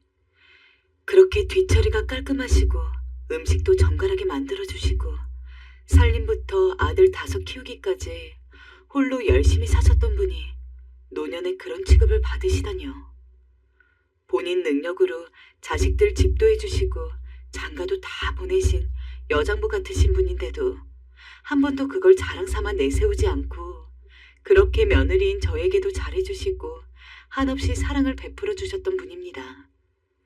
그런데 그런 어머니에게 어떻게 이런 인간 이하의 짓을 했을 수가 있을까요? 평소 형님이 어머니에게 말을 곱게 하지 않는다는 것은 알았지만 본인이 모신다고 해서 그래도 마음은 다르겠구나 싶었습니다. 그런데 아니나 다를까 사람들이 보는 데에서 그렇게 어머니를 함부로 대했다면 집에서는 어땠을까요? 놔두고 놀러 다녔다니 그것도 며칠씩이라니 그곳에서 아무것도 못하고 숨만 쉰 채 고통스러우셨을 어머니를 떠올리니 마음이 찢어질 것 같았어요. 그런데 여기까지 생각하는 것도 생살이 뜯기듯 아픈데 이윽고 아주머니가 하신 말씀에 저는 그만 통곡을 하고 말았습니다. 그 집에서 매번 가끔 큰 소리가 나는데 부부끼리 싸우는 건지 노인네한테 소리를 질러대는 건지 모르겠더라고. 이 동네 아줌마들끼리 말 많았어. 저 할머니 너무 가엾어서 차라리 빨리 가시는 게 좋겠다고. 결국 정신을 못 차릴 정도로 울고 있는 저를 아주머니가 달래주셔서 일단은 기운을 내기로 했습니다. 그리고 그 길로 곧장 올라와 남편에게 아주 힘들지만 이야기를 전부 꺼내놓게 되었어요. 아주머니의 말을 그냥 동네 소문이라고 하기에는 치부하기 어려울 것 같다고요. 여보, 그래서 우리가 들를 때마다 어머니 방냄새가 지독하고 어질러져 있었던 거야. 어떡하면 좋아? 형님, 어떻게 어머님께 그런 짓을 할 수가 있어? 남편은 저 못지않게 못 견디게 괴로워했어요. 그리고 남편은 듣다 견디지 못해 다른 형제들을 불러 소집하게 되었습니다. 다른 가족들 역시 모두 저희의 말을 듣고 똑같이 분노하고 슬퍼했습니다. 멀리 계시던 둘째 아주버님을 비롯해서 미국에서 오신 셋째 아주버님, 넷째 아주버님까지 다들 난리가 나고 흥분을 감추지 못했어요. 이야기를 종합해보니 다들 어머니를 제대로 만날 수 없었던 것, 형님이 가운데서 막고 자주 오지 못하게 하고 근황 안부도 입을 막아버렸던 것 등등 비슷한 입장에서의 이야기들이 나오더군요. 그러면서 저희는 모두 형님네가 왜 모시겠다고 했는지 추적을 시작해 나갔어요. 저도 의문스러웠어요. 그렇게 지독하게 모시기 싫었으면서 왜 굳이 모시겠다고 한 것이었을까요? 한 달에 보내는 돈 몇백 때문이었을까요? 그때 남편이 아주 괴로운 얼굴로 입을 뗐습니다. 그냥 아마 땅 때문에 그랬을 거야. 나는 그럴 리가 없다고 믿고 싶지만 이렇게 듣고 나니 그쪽밖에 생각할 수가 없어. 땅이라니? 무슨 말이야? 아버지가 갖고 있던 땅이 있는데 우리 형제들 모두 공동 명의로 되어 있어. 가격이 엄청나게 나가는 건 아니지만 나눠 갖고 있었거든. 언젠가 집에 무슨 일이 생기고 누군가가 부모님을 모시게 되는 큰일이 생긴다면 몰아서 주자고 예전에 서로 지나가듯 말한 적이 있어. 그리고 지금 생각해보니 우리 형제들이 어머니 모시는 대가로 100만 원씩 주는데 딱히 하는 것도 없는 형이 그 돈을 아마 욕심냈을 것 같아. 기가 차네. 근데 그렇게 생각을 해야 어머니를 모신 게 이해가 돼. 맞는 것 같아, 여보. 맞아. 당신도 알겠지만 우리 큰형이랑 형수님은 원래 어머니랑 아버지에게 별로 정도 없고 잘 들여다보지도 않았어. 그래서 모신다고 하니 의외이긴 했는데 이제 와서 보니 돈이 욕심나서 그랬던 거야. 그 인간 같지도 않은 것들이 말이야. 남편은 더 이상 말을 잇지 못하고 고개를 푹 떨구더니 그렇게 한참을 소리 없이 흐느끼더군요. 그리고 전 그날 이후 어떻게 하면 이들에게 복수할 수 있을지 생각하고 또 생각했어요. 생각이라도 하지 않으면 정말로 미쳐버릴 것 같았거든요. 그러던 어느 날 아주버님이 먼저 얘기를 꺼내더라고요. 마치 스스로 제 굴을 파는 듯 말입니다. 나한테 어머니 시골집이 한 채 있는데 세를 주고 살고 있었어. 근데 이제 어머니 돌아가셨으니 처분을 해야 할 것 같아. 괜찮다면 내가 가져도 될까? 아 맞다. 그리고 땅 문제도 말이야. 저번에 우리 형제들끼리 말한 거 기억하지? 그 정도는 내가 받아도 되지 싶은데 너희들 생각은 어떠니? 형이 그 땅을 받아야겠다고요? 그래. 너도 저번 날에 약속했던 사항 아니냐? 맞아요. 우리가 고생한 게 큰 건 다들 알고 계시잖아요. 그 정도는 받고 싶어요. 이건 저희 입장을 좀 배려해 주셨으면 해요. 만약 아무것도 몰랐다면 우린 모두 시골집에 관해서는 그간 고생하신 큰 아주버님과 형님께 드릴 예정이었어요. 하지만 그분들이 어머니를 모시면서 있었던 대략적인 과정들을 알게 되니 이것은 이제 새로 짚고 넘어가야 할 화제가 되었죠. 어머니를 방치한 이것들에게는 단 10원 한 장 주고 싶지 않았으니까요. 다행히 모든 형제들의 결론도 그쪽으로 나왔어요. 아주버님에게 명의 이전은 없는 걸로 하고 시골집도 팔아서 전부 어머니 외가 쪽에 들이자는 것으로요. 남편은 그 사실을 그대로 전했고 이 말을 들은 형님과 아주머님 반응은 보통 난리가 아니었습니다. 니네가 사람이야? 어머니를 그렇게 고생하며 모신 우리한테 어떻게 이럴 수가 있어? 야, 나는 그 집 절대 포기 못해. 니네들 아주 심보가 못돼 처먹었구나. 내 고생과 수고 대가는 어떻게 하고 그건 어떻게 할 건데? 적반하장도 유분수였죠. 듣자 하니 우습지도 않은 말들을 해대가면서 그렇게 우리에게 칼같이 연락 못하게 하시던 분들이 밤이고 낮이고 문자와 전화 폭탄들을 날리기 시작했어요. 거의 무기만 안 들었지 깡패나 다름없었습니다. 그러던 어느 날은 저희 집 초인종이 눌려지더라고요. 인터폰을 보니 형님이었어요. 잠깐 망설이다가 문을 열었는데 열자마자 형님은 거의 멱살을 잡을 기세로 이러더군요. 착한 척 순한 척 하더니 동서네가 주도했지? 감히 어디다 대고 이래라 저래라야? 그 땅은 우리 거야, 우리 거라고. 어머니를 모시지도 않았으면서 어디 감히 남의 것에 욕심을 내? 내가 너 이럴 줄 알았어. 얌전한 척 어머니한테 아양 떨 때부터 그럴 줄 알았다고. 그래서 내가 널 싫어했던 거야. 너만 보면 이상하게 소름이 돋았던 거라고. 그 말을 듣는데 화는 나면서도 이상하게 피가 차갑게 식더라고요. 그리고 저는 형님에게 그토록 묻고 싶었던 질문을 했습니다. 형님, 정말 그 돈 받을 자격 된다고 생각하세요? 정말 어머니를 정성껏 모셨어요? 뭐야?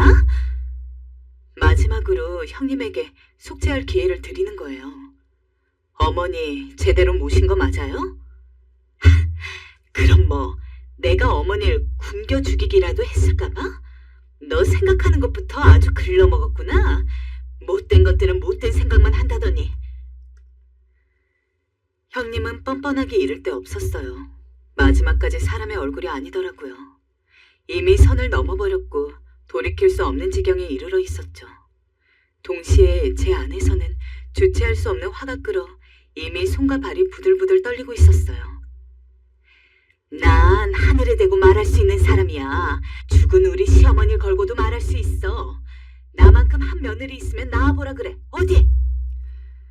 그에 전 도저히 참지 못하고 손을 올려붙이고 말았습니다. 저한테 어떻게 그런 힘이 났는지도 모르겠어요.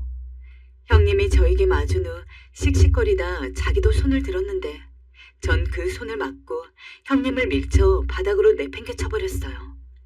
그리고 당신들 모두 죄 지은 값 그대로 다 벌받을 거라고 악을 쓰다가 집으로 돌아왔어요. 하도 소리를 질러 목은 나갔지만 그렇게라도 하고 싶은 말을 다 하니 마음은 조금 후련했어요. 명이 이전은 없던 걸로 되고 6개월 정도 지나자 협박 문자도 전화도 조금씩 사그라들기 시작했어요. 이제 안심해도 되나 싶어 마음을 놓았을 무렵 사건이 끝난 줄 알았는데 며칠 후 형님이 울면서 저를 찾아왔더라고요. 심지어 마주친 형님의 얼굴은 거의 노숙자나 다름이 없었어요. 옷은 남루했고 머리는 언제 감았는지 덕지덕지 떡이져 하얀 비듬이 눈에 보일 지경이었어요. 특히 몸에서 흘러나오는 악취가 너무 심했습니다. 무슨 일이세요, 형님? 동서, 그간 잘 지냈어? 나 동서한테 할 말이 있어서 왔어. 잠깐 들어가서 얘기해도 될까? 안 된다면 여기서 얘기해도 괜찮아. 사실 우리 그이가 글쎄 부동산 투자로 돈을 잃었어. 그래서 우리 망하게 생겼어. 지금 빚쟁이들한테 쫓겨다니고 있다고. 우리 이젠 정말로 그 땅이 없으면 안 돼. 제발 동서가 다른 형제분들한테 잘 말해주면 안 될까? 우리 목숨 좀 살려줘. 제발. 나 갈 곳이 없어. 내가 무릎 꿇을게. 응? 무릎 꿇고 빌게. 잘못했어 정말. 다 잘못했어. 용서해줘. 들어보니 아주버님은 시골집 처분하신 돈으로 무슨 부동산 투자를 하신 모양이었는데 그게 단단히 망하신 것 같았어요. 거기다 사람들에게 꾼 돈도 상당해서 하루 종일 빚 도촉에 시달리고 있는 모양이더라고요. 여기밖에 없어서 찾아왔다며 울며 불며 사정을 하고 무릎까지 꿇는 형님을 보니 정말 그 순간은 악마 같던 형님도 불쌍하고 비참해 보였습니다. 허나 그렇다고 해서 그걸 봐줄 마음도 없었어요. 어쨌든 시어머니를 마지막 순간까지 고통스럽게 만들다 죽인 장본인이었으니까요. 전 매몰차게 다리를 붙잡는 형님을 걷어차버렸어요. 그리고 용서는 제가 아니라 어머니께 빚어야죠. 하곤 형님이 악하고 쓰러지자마자 문을 획 닫아버렸어요. 사실 요즘 제일 서글픈 건 아무리 이렇게 해봤자 돌아가신 어머니는 돌아오지 않는다는 것이에요. 이제 와서 후회해봐야 뭘 하겠냐만 몸이 성할 때가 아닌 아플 때 그 누구보다 귀하게 대접을 받고 쉬셔야 했는데 그런 멸시와 모욕을 받으면서 생리적인 욕구도 제대로 처리하지 못하고 얼마나 수치스럽고 고통스럽게 가셨을까 생각을 하니 아직도 가슴 언저리가 아파옵니다. 꿈에라도 어머니를 잠깐이라도 뵙고 결혼 인사 때 뵈었을 때 저를 안아주셨을 때처럼 저도 한 번만 꽉 안아드리고 싶어요. 이제 와서 너무 지나버린 바람 같지만요. 지금까지 사연 들어주신 분들 너무 감사드립니다. 마지막으로 어머님, 여기서 너무 힘드셨던 만큼 그곳에선 부디 평안히 쉬셨으면 해요. 어머님의 딸이자 며느리였던 저는 오늘도 촛불을 켜고 어머님의 평안을 빌고 있답니다.